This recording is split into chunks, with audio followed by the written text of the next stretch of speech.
Hello everyone, welcome back to the channel आईडोटी once again. So आज का ये वीडियो आपका इम्पॉर्टेंट वीडियो है बिकॉज इसमें नर्सिंग एप्टीट्यूड से रिलेटेड मैं कुछ एमसीक्यूज कवर कराऊंगी, जो कि इसमें थोड़े से न्यू क्वेश्चंस भी आपको मिलेंगे जो अभी तक मैंने किसी वीडियो में प्रैक्टिस नहीं करवाए हैं। ठीक है। और थोड़े से ऑप्शंस भी आपको कंफ्यूजिंग से मिलेंगे, तो आपको थोड़ा सा यहाँ पर अपना दिमाग अब ज़्यादा लगाना है, क्योंकि अभी तक मैंने बेसिक्स क्वेश्चन कराए हैं। अब इसमें थोड़ा सा लेवल हाई होने वाला है। और ये जो भी क्वेश्चन है वो आपका सी नेट, PPMET, यूके, छत्तीसगढ़ और AMRU, इन सभी बीएससी नर्सिंग एंट्रेंस एग्जाम्स को कवर करेगा। यूके यानी Uttarakhand BSc nursing entrance exam, right. क्योंकि इन सभी नर्सिंग एग्जाम में नर्सिंग एप्टीट्यूड से रिलेटेड क्वेश्चंस आते हैं। इसके अलावा जो अदर स्टेट के बीएससी नर्सिंग एग्जाम है उनके लिए भी ये वीडियो इंपॉर्टेंट है, बिकॉज ऐसे ही क्वेश्चंस आपके पूछे जाते हैं आपके एंट्रेंस एग्जाम में। ठीक है। तो बिना किसी डिले के चलो स्टार्ट करते हैं। फर्स्ट क्वेश्चन यहाँ बोल रहा है, the first step of nursing process is. तो ये क्वेश्चन तो मैंने पहले वीडियो में बताया हुआ है, ये थोड़ा सा पुराना ही क्वेश्चन है, बट स्टिल जो बच्चे न्यू हैं उनके लिए मैं बता दूं। क्वेश्चन बोल रहा है कि नर्सिंग प्रक्रिया का पहला चरण क्या है। ऑप्शन है असेसमेंट, प्लानिंग, इम्प्लीमेंटेशन या इवेल्युएशन। तो मैंने आपको पहले भी बताया था कि नर्सिंग प्रोसेस में टोटल 5 स्टेप्स होते हैं, यानी 5 चरण होते हैं। पहला क्या होता है, असेसमेंट। ठीक है, यानी कि आकलन। तो इसमें आंसर तो आपका यही होगा ए, क्योंकि आपसे फर्स्ट स्टेप ही पूछा है, लेकिन आपको आगे भी इंफॉर्मेशन होनी चाहिए इसलिए पूरा बताऊंगी। असेसमेंट के बाद सेकंड स्टेप होता है आपका डायग्नोसिस।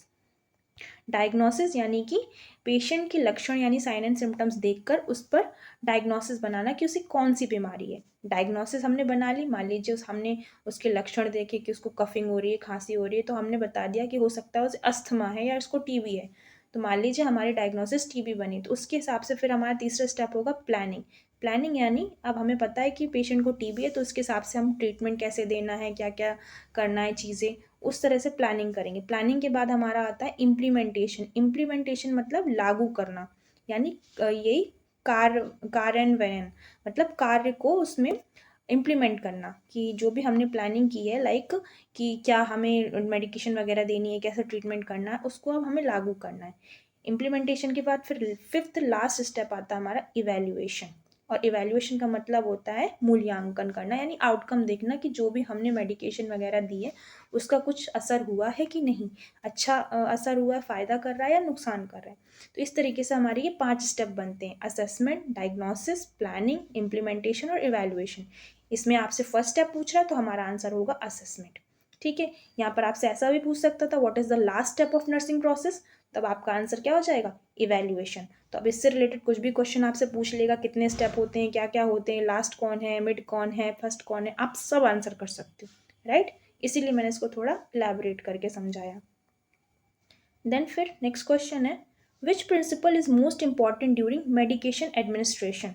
दवा देते समय सबसे महत्वपूर्ण सिद्धांत कौन सा है। ऑप्शन है पेशेंट कंफर्ट यानी रोगी की सुविधा, राइट्स ऑफ मेडिकेशन एडमिनिस्ट्रेशन यानी दवा देने के अधिकार या सिद्धांत, फास्ट एडमिनिस्ट्रेशन यानी जल्दी दवा देना, या बेड मेकिंग यानी बिस्तर व्यवस्थित करना। सो करेक्ट आंसर में क्या होगा, B, rights of medication administration. दवा देते समय हमें दवा देने के कुछ अधिकार या सिद्धांत होते हैं, उनको थोड़ा ध्यान में रखते हुए ही दवा देनी है, हमें गलत तरीके से दवाई नहीं देनी है पेशेंट को। नेक्स्ट क्वेश्चन है, A nurse accidentally gives the wrong medicine. What should be the first action? Nurse ने गलती से गलत दवा दे दी, तो पहला कार्य क्या होगा। कभी कभी ऐसा होता है कि गलती से कोई गलत दवा दे दी है, तो एज अ नर्स आप क्या करोगे सबसे पहले। ऑप्शन है हाइड द एरर, गलती छिपाओगे, इन्फॉर्म रिलेटिव्स, परिजनों को बताना, एसेस पेशेंट कंडीशन, मरीज की स्थिति जांचना, रिराइट ऑर्डर यानी आदेश दोबारा लिखना। करेक्ट आंसर होगा C, that is assess patient condition. मान लीजिए आपने किसी पेशेंट को गलत दवा दे दी है, तो उसकी हमें स्थिति को जांचना है कि उस गलत दवा की वजह से कोई ज़्यादा सीवियर कंडीशन तो नहीं हो रही है, पेशेंट को कोई ज़्यादा तकलीफ तो नहीं हो रही है, कहीं ऐसा तो नहीं कि पेशेंट डेथ होने वाली है या कुछ ऐसी सीवियर कॉम्प्लिकेशन की कोमा वोमा में चला जाए। तो हमें उसकी कंडीशन को असेस करना है। नेक्स्ट क्वेश्चन है, which type of isolation is required for tuberculosis. Tuberculosis यानी टीबी की बीमारी में कौन सा आइसोलेशन आवश्यक होता है। ऑप्शन है कॉन्टैक्ट आइसोलेशन यानी संपर्क पृथक्करण, ड्रॉपलेट आइसोलेशन, एयरबॉर्न आइसोलेशन या फिर प्रोटेक्टिव आइसोलेशन। तो करेक्ट आंसर क्या होगा, सी, यानी एयरबॉर्न आइसोलेशन। क्यों एयरबॉर्न आइसोलेशन? क्योंकि टीबी जो एक बीमारी होती है वो एयरबॉर्न यानी एयर ड्रॉपलेट से फैलने वाली बीमारी होती है। यानी कि अगर आपके सामने कोई पर्सन बैठा है, आप बात कर रहे हो और उसको टीबी है, तो हवा के थ्रू, बातों के थ्रू, उसके ड्रॉपलेट्स के थ्रू आपको भी टीबी हो सकता है। इसीलिए उसको एयरबॉर्न आइसोलेट कर देंगे, अलग रूम में रखेंगे। ठीक है। Doing no harm is called, हानि न पहुंचाना क्या कहलाता है? जस्टिस यानी न्याय, बेनिफिसेंस, नॉन मैलिफिसेंस या फेडिलिटी यानी निष्ठा। करेक्ट आंसर क्या होगा? नॉन मैलिफिसेंस, यानी एक तरीके से अहिंसा ना करना। ठीक है, सॉरी, अहिंसा यानी हिंसा ना करना। तो डूइंग नो हार्म का मतलब क्या होता है? Non maleficence. ये एक तरीका का एथिकल प्रिंसिपल होता है हमारी नर्सिंग फील्ड में। नेक्स्ट क्वेश्चन है, which document is legally required before surgery? Surgery से पहले कौन सा कानूनी दस्तावेज आवश्यक है? Nurses note, informed consent, TPR chart या फिर कार्डेक्स?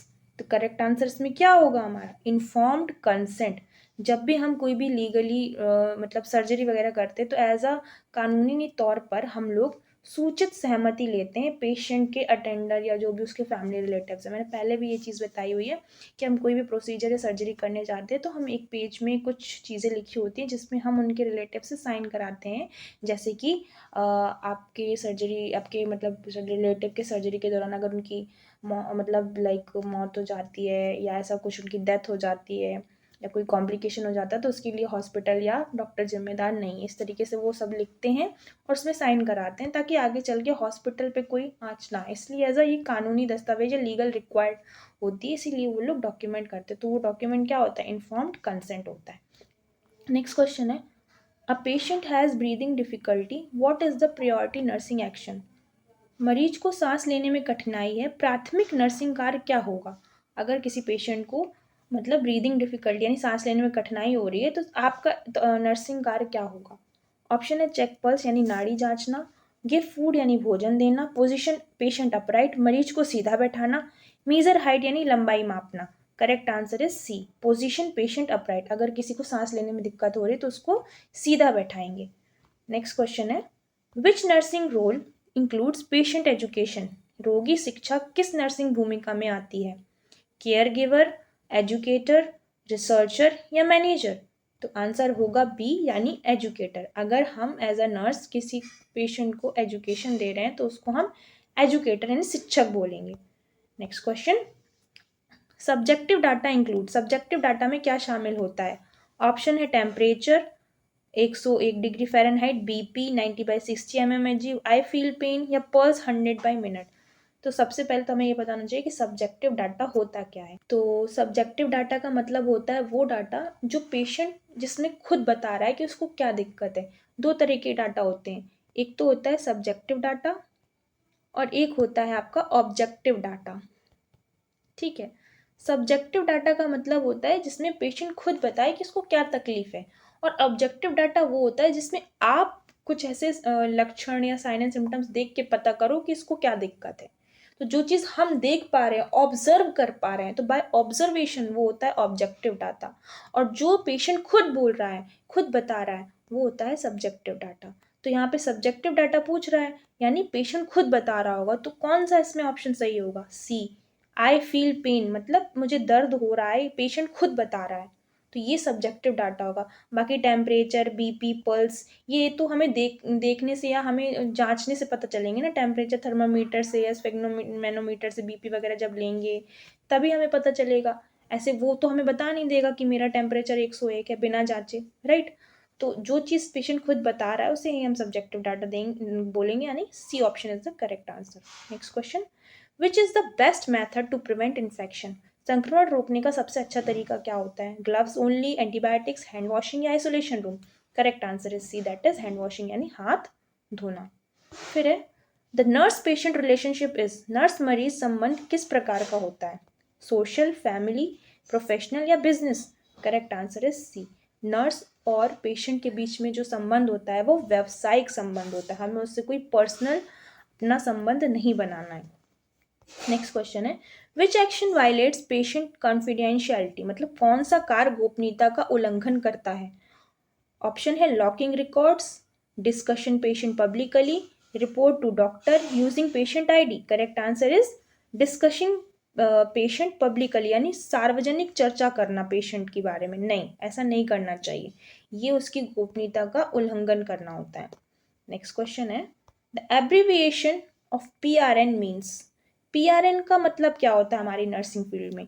मतलब डेली यानी प्रतिदिन, इमीडिएटली यानी तुरंत, एज नीडेड यानी आवश्यकता अनुसार, बिफोर मील यानी भोजन से पहले।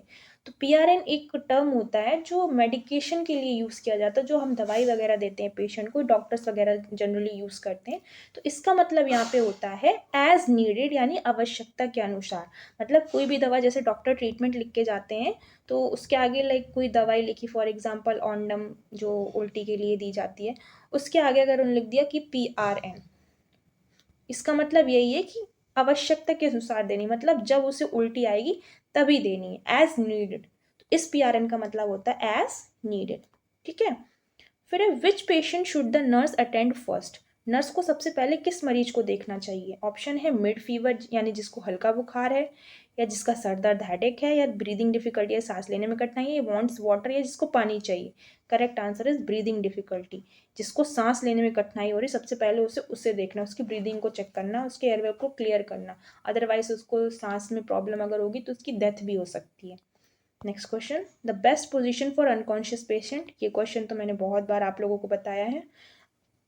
बेहोश मरीज के लिए सबसे अच्छी स्थिति कौन सी होती है? सुपाइन, प्रोन, लेटरल या फाउलर? तो करेक्ट आंसर क्या होगा? लेटरल पोजीशन, करवट की स्थिति। और इसका रीजन भी मैंने बताया था कि करवट लेके जब हम लेटाते हैं वो इसलिए क्योंकि जो माउथ से सलाइवा निकलता है उसकी वजह से क्या होता है ना, कि वो सलाइवा हो सकता है पेशेंट के ट्रैकिया में या उसके जो श्वास नली है उसमें जाकर वो फंस जाए। अगर ऐसा होगा तो उसको रेस्पिरेशन में प्रॉब्लम हो सकती है, और वैसे ही वो अचेत अवस्था में है, अनकॉन्शियस है, तो वो बता तो पाएगा नहीं, तो ऐसे में उसकी डेथ भी हो सकती है और हमें पता भी नहीं चलेगा क्योंकि वो अनकॉन्शियस पेशेंट है। इसीलिए हम उसको लेटरल पोजीशन देनी है, जिससे कि वो जो सलाइवा है, जो मुंह में भरा हुआ सिक्रीशन है, वो एक साइड से करवट के थ्रू एक साइड मुंह से निकल जाए और ट्रेकिया में ना फंस पाए।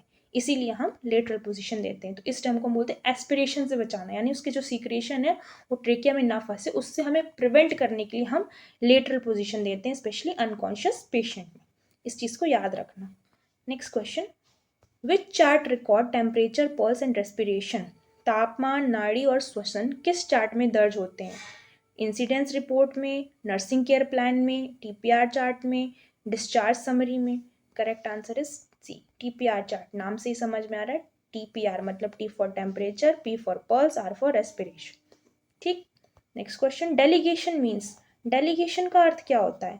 पनिशिंग स्टाफ, स्टाफ को दंड देना, असाइनिंग टास्क टू अदर, कार्य सौंपना, राइटिंग रिपोर्ट, रिपोर्ट लिखना, गिविंग मेडिसिन यानी दवा देना। तो करेक्ट आंसर हो जाएगा हमारा B, assigning task to others, यानी कार्य सौंपना। डॉक्टर्स या जो भी हमारे हायर स्टाफ होती है, नर्सिंग स्टाफ, वो छोटे छोटे जो नर्सेज होते हैं या जो अदर स्टाफ्स होते हैं उनको कार्य सौंपते हैं अकॉर्डिंग टू वार्ड, कि किस वार्ड में आपको क्या काम करना है, किस पेशेंट को आपको देखना, कौन सी नर्स कौन सा पेशेंट देखेगी, उस हिसाब से कार्य का डिवीजन हो जाता है। तो उसे हम क्या बोलते हैं? असाइनिंग टास्क टू अदर, यानी उसको हम बोलते हैं डेलीगेशन। नेक्स्ट क्वेश्चन है, विच precaution is use to covid for कोविड-19। तो कोविड-19 में कौन सी सावधानी उपयोग होती है? एयरबॉर्न एंड ड्रॉपलेट प्रिकॉशन, यानी वायुजनित और बूंद सावधानी, कॉन्टैक्ट ओनली, नो प्रिकॉशन, या सर्जिकल प्रिकॉशन? तो करेक्ट आंसर क्या होगा? Airborne and droplet precaution. क्यों? क्योंकि जो कोविड-19 है वो एयरबॉर्न के थ्रू ही फैलती है। नेक्स्ट क्वेश्चन है, nursing diagnosis mainly focuses on. Nursing diagnosis मुख्यतः किस पर आधारित होता है? Disease name, patient response, surgery type, या डॉक्टर्स डिसीजन? करेक्ट आंसर क्या होगा? बी, पेशेंट रिस्पॉन्स, यानी मरीज की प्रतिक्रिया। मैंने क्या बताया था अभी आप लोगों को? 5 स्टेप्स बताए थे मैंने प्रोसेस के, जिसमें असेसमेंट और दूसरा बताया था डायग्नोसिस, यानी नर्सिंग डायग्नोसिस। और मैंने उसमें क्या बोला था कि डायग्नोसिस हम कैसे बनाते हैं? पेशेंट के लक्षण यानी साइलेंट सिम्टम्स को देख के, यानी पेशेंट का क्या रिस्पॉन्स है, पेशेंट की क्या प्रतिक्रिया चल रही है, उसको देखते हुए हम डायग्नोसिस बनाते हैं। ठीक है। Next question, which action is included in evaluation phase. Evaluation चरण में कौन सा कार्य शामिल है? Collecting data, planning care, checking goal achievement, या गिविंग मेडिकेशन? तो करेक्ट आंसर क्या होगा हमारा? Checking goal achievement, C option, यानी लक्ष्य पूर्ति जांचना। ये अभी मैंने जो आपको नर्सिंग प्रोसेस में 5 स्टेप बताया था उसमें लास्ट स्टेप मेरा क्या था? इवेल्युएशन। मैंने आपको बताया उसमें मैं क्या बताया था? इवेल्युएशन में क्या देखते हैं कि जो भी हमने प्लानिंग की है कि कैसे दवा वगैरह देनी, उसका क्या आउटकम आया है, मतलब हमारे लक्ष्य की पूर्ति हुई है कि नहीं, मतलब जो दवाइयाँ जो ट्रीटमेंट हमने पेशेंट के लिए सोचा था उसका कुछ फ़ायदा हुआ है कि नहीं, यही तो देखते हैं। चेकिंग गोल अचीवमेंट यानी लक्ष्य पूर्ति जांचना। नेक्स्ट क्वेश्चन है therapeutic communication include. Therapeutic communication में क्या शामिल है? आर्ग्यूइंग यानी बहस करना, लिसनिंग एक्टिवली यानी ध्यानपूर्वक सुनना, इग्नोरिंग पेशेंट यानी मरीज को अनदेखा करना, गिविंग ऑर्डर्स यानी आदेश देना। करेक्ट आंसर क्या होगा? बी, लिसनिंग एक्टिवली यानी ध्यानपूर्वक सुनना।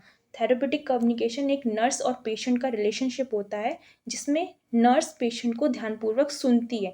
जब हम पेशेंट के बारे में ध्यान से सुनेंगे वो क्या कह रहा है तभी हम उसकी प्रॉब्लम को समझ पाएंगे। और इस तरीके से अगर आप नॉर्मली भी देखते हो, नॉर्मल लाइफ में भी अगर आप अपना दुख किसी से बताते हो और वो अगर शांति से आपको सुन रहा है तो आपका एक ट्रस्ट जनरेट होता है कि हाँ ये बंदा अच्छा है, कम से कम इसने मेरी बात सुनी, तो अब आपके अंदर का जो दुख है वो थोड़ा कम हो पाता है। उसी तरह अगर एक अच्छी नर्स शांति से किसी पेशेंट के बारे में सुने, ज़रूरी नहीं कि पेशेंट को कोई फिजिकल प्रॉब्लम हो सकता है उसे मेंटल प्रॉब्लम हो, वो किसी चीज़ से बहुत ज़्यादा मेंटली डिस्टर्ब हो, उसे काउंसलिंग की ज़रूरत हो, तो नर्स एज अ काउंसलर भी काम करती है। तो अगर आप उसकी बात ठीक से सुनोगे तो कहीं ना कहीं उसे अच्छा लगेगा, वो उसका आप पर ट्रस्ट जनरेट होगा, तो फिर आप उसका ट्रीटमेंट अच्छे से कर पाओगे, राइट। इसीलिए लिसनिंग एक्टिवली ये इसका करेक्ट ऑप्शन होगा। और एक नर्स को एक गुड लिसनर भी होना चाहिए। 2022 में ये क्वेश्चन भी आया था ऐसा कि नर्स शुड बी, ऑप्शंस कुछ गिवन थे, उसमें एक ऑप्शन था should be a good listener. उसका करेक्ट आंसर था गुड लिसनर। क्यों? इसीलिए क्योंकि उसको एक्टिवली सुनना चाहिए। नेक्स्ट क्वेश्चन है an incident report is written when. Incident report कब लिखी जाती है? नॉर्मल केयर सामान्य देखभाल के टाइम पे, पेशेंट डिस्चार्ज यानी डिस्चार्ज के टाइम पे, अनयूजुअल इवेंट रिकॉर्ड यानी सामान्य घटना होने पर, एडमिशन टाइम यानी भर्ती समय पर। तो करेक्ट आंसर क्या होगा? सी, अनयूजुअल इवेंट अकर्स। कोई भी असामान्य घटना अगर हो रही है तो उसको हम इंसिडेंट रिपोर्ट में लिखते हैं। नेक्स्ट क्वेश्चन है विच एथिकल प्रिंसिपल मीन्स ट्रूथफुलनेस। सत्य बोलना बोलने का नैतिक सिद्धांत क्या कहलाता है? वेरासिटी, जस्टिस, फेडिलिटी या autonomy. Correct answer is a, veracity, जैसे कि नाम से समझ में आ रहा है, सत्यवादिता। ठीक है। Next question the most important purpose of documentation is. Documentation का सबसे महत्वपूर्ण उद्देश्य क्या होता है? डेकोरेशन, सजावट, लीगल एविडेंस, इंटरटेनमेंट या advertisement. Correct answer is B, legal evidence, कानूनी प्रमाण इकट्ठा करने के लिए। Next question evidence based practices means. Evidence based practice का अर्थ क्या है? ट्रेडिशनल बेस्ड केयर यानी परंपरागत देखभाल, रैंडम केयर यानी यथाचिक देखभाल, और रिसर्च बेस्ड केयर यानी शोध आधारित देखभाल, ट्रायल एंड एरर यानी प्रयास और त्रुटि। तो करेक्ट आंसर क्या होगा इसमें हमारा? सी, रिसर्च बेस्ड केयर। हमारी नर्सिंग फील्ड में आज अभी मॉडर्न टाइम में जो भी केयर प्रोवाइड की जाती है वो एविडेंस बेस्ड प्रैक्टिस पर होती है, मतलब जो भी शोध आधारित देखभाल होती है, जो भी एविडेंस है उन पर बेस्ड होती है। रिसर्च के थ्रू कोई चीज़, मान लो मेडिकेशन डिस्कवर हुई है तो उसका हमारे पास प्रूफ है कि ये दवा इस चीज़ में हमें हेल्पफुल करेगी या इस चीज़ में ये नुकसान करेगी, तो उसके साइड इफ़ेक्ट्स को देखते हुए सब एविडेंस के बेस पर ही हम ट्रीटमेंट देते हैं, तो इसे हम बोलते हैं एविडेंस बेस्ड प्रैक्टिस यानी research based practice. Next question है a nurse acts as a patient advocate when she. Nurse patient की एडवोकेट कब कहलाती है? नर्स एक तरीके से पेशेंट के वकील का भी काम करती है। कैसे? कब कहलाएगी? जब वो इंजेक्शन दे रही होगी यानी give injection, protect patient right, right prescriptions या performs surgery. Correct answer is B, protect patient right. वो तब पेशेंट की एडवोकेट कहलाएगी जब वो मरीज के अधिकारों की रक्षा करती है। अब मरीज के अधिकार भी कुछ होते हैं, एक अधिकार तो मैंने ही बता दिया था आपको, जैसे कि patient has right to refuse, मतलब उसका अधिकार है, वो दवा लेना चाहता है कि नहीं, वो मना करने का उसका पूरा अधिकार है। अगर वो मना कर रहा है तो आप उससे ज़बरदस्त, मतलब उसके साथ ज़बरदस्ती नहीं करोगे। ठीक है। Next question which action helps prevent pressure ulcer. Pressure ulcer रोकने में कौन सा कार्य सहायक है? प्रेशर अल्सर मैंने आपको बताया था जिसको बेड सोर्स भी बोलते हैं, और ये किस वजह से होते हैं? जब लॉन्ग टाइम तक आप कोई पेशेंट बेड में लेटा हुआ है एक ही पोजीशन में, तो बॉडी का प्रेशर एक ही जगह पड़ता रहेगा तो बॉडी में अल्सर्स हो जाते हैं लॉन्ग टाइम तक पड़े पड़े। तो इससे प्रिवेंट करने के लिए हम क्या करेंगे? रिस्ट्रिक्टिंग फ्लूइड, तरल सीमित कर दें, यानी उसको फ्लूइड वगैरह वाटर वगैरह ज़्यादा नहीं देना है, या फ्रीक्वेंट रिपोजिशनिंग, बार बार स्थिति बदलना, कंटिन्यूअस बेड रेस्ट, लगातार बिस्तर पर रखना, या टाइट बैंडेजिंग, कसकर पट्टी बांधना। तो करेक्ट आंसर होगा बी, फ्रीक्वेंट रिपोजिशनिंग, यानी बार बार स्थिति बदलना।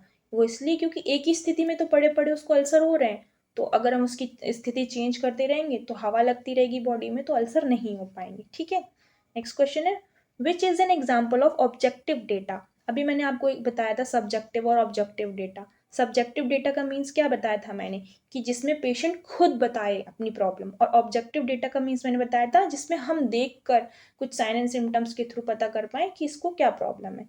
तो ऑप्शन पढ़ते हैं, आई फील डिजी यानी मुझे चक्कर आ रहा है, तो ये पेशेंट खुद बता रहा है, तो ये सब्जेक्टिव डाटा हो गया। आई हैव पेन, मुझे दर्द है, ये भी पेशेंट खुद बताएगा कि मुझे दर्द है, तो ये भी सब्जेक्टिव डाटा हो गया। फिर है बीपी 140/90, तो ये जब हम रक्तचाप नापेंगे स्फेग्मोमेनोमीटर में तब हमें पता चलेगा, यानी हम देख के या पता कर रहे हैं एक तरीके से, पेशेंट नहीं बता रहा है, इसीलिए ऑब्जेक्टिव डाटा हमारा सी ऑप्शन होगा। और लास्ट भी है, आई एम टायर्ड, मैं थका हुआ, तो ये भी पेशेंट बता रहा है, तो ये भी सब्जेक्टिव डाटा हो जाएगा। तो हमारा आंसर क्या होगा, थर्ड। क्यों, क्योंकि ये हम खुद से देख कर पता कर पा रहे हैं। Next question, the priority in emergency nursing care is, आपातकालीन नर्सिंग देखभाल में प्राथमिकता क्या होती है, documentation, patient safety, visitor management या billing process. Correct answer is B, patient safety यानी मरीज की सुरक्षा। आपातकालीन नर्सिंग देखभाल में प्राथमिकता हमारी क्या होती है कि हम पेशेंट की सेफ्टी रखें, यानी मरीज की सुरक्षा करें। Next question, which nursing theory emphasises environmental factor in healing. कौन सा नर्सिंग सिद्धांत उपचार में पर्यावरणीय कारकों पर जोर देता है, Orem theory, Roy adaptation theory, Nightingale theory या Peplau theory. Correct answer is C, that is Nightingale theory. Nightingale theory ने ही इन्वायरमेंटल थ्योरी दी थी, तो इनसे रिलेटेड ही है ये इन्वायरमेंटल फैक्टर इन हीलिंग। ठीक है, so these are all 30 questions, जिसमें कुछ न्यू क्वेश्चंस भी थे जो मैंने पिछले किसी वीडियो में नहीं शेयर किए हैं, और अच्छे से मैंने एक्सप्लेन भी किया है, आप लोगों को समझ में आया होगा। फिर भी कोई प्रॉब्लम है तो आप लोग कमेंट सेक्शन में पूछ सकते हैं। So this is all about today's video. So I hope आप लोगों को वीडियो अच्छा लगा होगा। Thank you so much for watching this video.